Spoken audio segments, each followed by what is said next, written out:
Kan man komme til at reset et rum forkert og låse de her kodelås forkert? Ja, det kan man godt. Nu skal jeg vise jer hvordan. Fordi det her, det er nøglen til kuglerammen. Der kan du se 942, det er kodelåsen. Bare lige for at vise, at den virker. Når jeg lukker den i, drejer, så er den altså lukket. Det er kun ved kode 942, at den her lås, nu skal jeg lige zoome ind, at den virker. Se, bum, så er den åben. Men, hvis jeg nu som Game Master ikke lige er 100% ops, når, når tallene er ude foran, når jeg låser den fast til låsen, så kan der faktisk ske en fejl. Og det er fordi, at sådan en lås her, den virker ved, at du kan omkode den.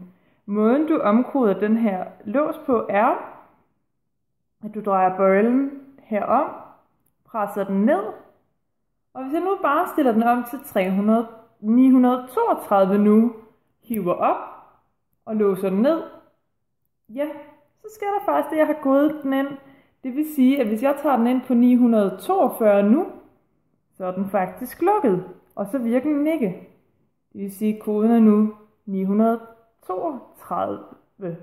Og det er ret problematisk, så når du som Game Master resetter, så skal du altså være omhyggelig, og du skal passe på, at du ikke gør sådan her og drejer den, for nogle gange kan man godt, altså nu den her er ikke særlig god, men nogle gange kan man godt have en tendens til at skynde sig og twiste den ud, men så kan du altså have kommet til som nu her, og trykket den, for eksempel nu her er den nede, og det gør så, at hvis jeg presser den ned og åbner, og trykker den ned, så er den altså på 942, men havde den været på et andet tal, havde jeg altså lavet en ny lås.